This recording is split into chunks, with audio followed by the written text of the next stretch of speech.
கர்த்தருடைய பரிசுத்த நாமத்துக்கு ஸ்தோத்திரம். எரேமியா தீர்க்கதரிசன புத்தகம் 23ஆம் அதிகாரம் 6ஆம் வசனம் சொல்லுகிறது, அவர் நாட்களில் யூதா ரட்சிக்கப்படும், இஸ்ரவேல் சமமாய் வாசம் பண்ணும், அவருக்கு இடும் நாமம் நமது நீதியாயிருக்கிற கர்த்தர் என்பதே. கர்த்தருடைய பரிசுத்த நாமத்துக்கு ஸ்தோத்திரம். அவர் நீதியாயிருக்கிற கர்த்தர், அவர் யெகோவா சிட்கேனு. இந்த நாளிலே யெகோவா சிட்கேனு ஆகிய கர்த்தர் நம்மோடு கூட இருக்கிறார். இயேசு கிறிஸ்து நம்மோடு கூட வாசம் செய்கிறார். ஒருவேளை நீங்கள் வாழ்க்கையில் அநேக அநீதிகளின் நிமித்தமாக சோர்ந்து போயிருக்கீங்க, நீங்கள் நல்லதே செய்யணும், உங்களுக்கு அநேகர் கெடுதல் செய்கிற ஆட்களாக உங்கள் மத்தியில் வீற்றிருக்கிறாங்க, நீங்கள் சோர்ந்து போயிருக்கலாம், பலன் குன்றி போயிருக்கலாம். ஆனால் யெகோவா சிட்கேனு நம்ம மத்தியில் இருக்கிறார். உங்களுக்காக அவர் நீதி உள்ள நியாயாதிபதியாக, நீதி செய்கிற கர்த்தராக, உங்கள் மத்தியில் பிரகாசமான ஒளியாக அவர் பிரகாசிப்பிக்கிற கர்த்தர். நிச்சயமாக முடிவுண்டு பிரியமானவர்களே, ஒரு நாள் வரும், அந்த நாளிலே உங்களுடைய நீதி வெளிப்படும். கர்த்தர் நீதி உள்ள நியாயாதிபதியாக அவங்களுடைய நீதியை பட்ட பகலை போல ஆண்டவர் விளங்க செய்வார். அல்லேலூயா. 1 கொரிந்தியர் 1:30 சொல்லப்படுகிறது, பவுல் சொல்லுகிறார், இயேசு கிறிஸ்துவே நமக்கு ஞானமும் நீதியும் பரிசுத்தமும் மீட்புமானார். அவரே நம்மை உண்டாக்கின கர்த்தர், நம்மை ஆளுகை செய்கிறவர், நமக்கு நீதி செய்கிற கர்த்தராக இருக்கிறார். இயேசு கிறிஸ்து பாவத்திலிருந்து நம்மை தேடி வந்து பரிசுத்தப்படுத்தி நம்மை நீதிமானாக்கினார்.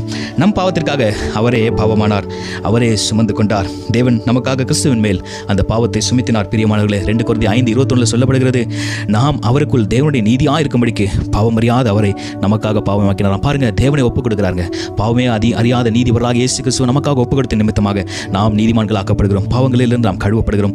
பிரியமான கர்த்தருடைய பிள்ளைகளே, உங்களுடைய நீதி பட்டப்பகலை போல தேவன் விளங்க பண்ணுவார். நீங்கள் கவலை வேண்டாம். விளக்கிரியம் குறித்து ஆண்டவர் நம்மை மீட்டெடுத்திருக்கிறார். ஹல்லேலூயா. ஒரு பிரபலமான நீதிபதி இருந்தார். தனது நேர்மைக்கும் நீதிக்கும் புகழ்பெற்ற ஒருவர். ஒரு நாள் அவரது சொந்த மகனை குற்றம் செய்து அந்த நீதிமன்றத்துக்கு அழைத்து வரப்பட்டார். அதன் மகனுக்கு என்ன தீர்ப்பு வழங்கப் போகிறார் என்று எல்லோரும் காத்திருக்கின்றாங்க. நீதிபதி சட்டத்தின்படி தண்டனை அறிவித்தார். பெரிய தொகை அதற்கு இழப்பீடாக கட்ட வேண்டும் என்ற ஒரு தண்டனை. இல்லைன்னா சிலைக்கு செல்ல வேண்டுமா? மகனால் பெரிய தொகையை கட்ட முடியாமல் அழுது கலங்கி நிற்கலாம். அப்பொழுது நீதிபதி தனது இருக்கையிலிருந்து எழுந்து வந்து குற்றவாளிகளின் கூண்டில் நின்று அந்த தொகையை தானே செலுத்துகிறார் என்று பார்க்கிறோம். சட்டமும் நிலைநாட்டப்பட்டது, மகன் விடுதலையாக்கப்பட்டான். இதே போல தாங்க ஆண்டவராக இயேசு கிறிஸ்து பாவமே அறியாதவர், நமக்காக பாவமாகி அவருடைய நீதிபரராக இருந்தும் கூட நம்மை நீதிமானாக மாற்றவே அவர் ரத்தம் சிந்தி நம்மை மீட்டெடுத்திருக்கிறார். நிச்சயமாக உங்கள் நீதி விளங்குங்க. நீங்கள் அவமானப்பட்ட இடத்துல, வெக்கப்பட்ட இடத்துல நிச்சயமான பலன் உங்களுக்கு கிடைக்கும். ஜபத்தை விட்டுறாதீங்க. ஜபத்தில் தரித்திருந்து நீங்கள் ஜபத்தில் போராடுங்க பிரியமானவர்களே. அப்பொழுது கர்த்தர் உங்களை ஆசீர்வதிப்பார். சகையை பற்றி நாம் பார்க்கும் பொழுது அந்த காட்டத்தி மரத்தின் மேலே ஏறிக்கொண்டு ஆண்டவராக இயேசு கிறிஸ்துவை பார்க்க வேண்டும் என்ற ஆசை அவனுக்கு அதிகமாக இருந்தது. ஆனால் நம்ம குள்ளனாக இருந்தால் பார்க்க முடியவில்லை.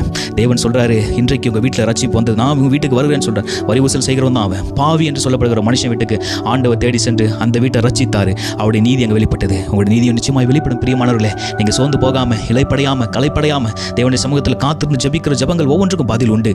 அவர் யெகோவா சிட்கேனு உங்களுக்கான நீதி செய்வார். உங்கள் நீதி எங்களை நியாயங்களை பட்டப்பகலை போல விளங்க செய்வார். நீங்கள் கலங்காதீங்க, நீங்கள் சாட்சிகளாக மாறுவீங்க.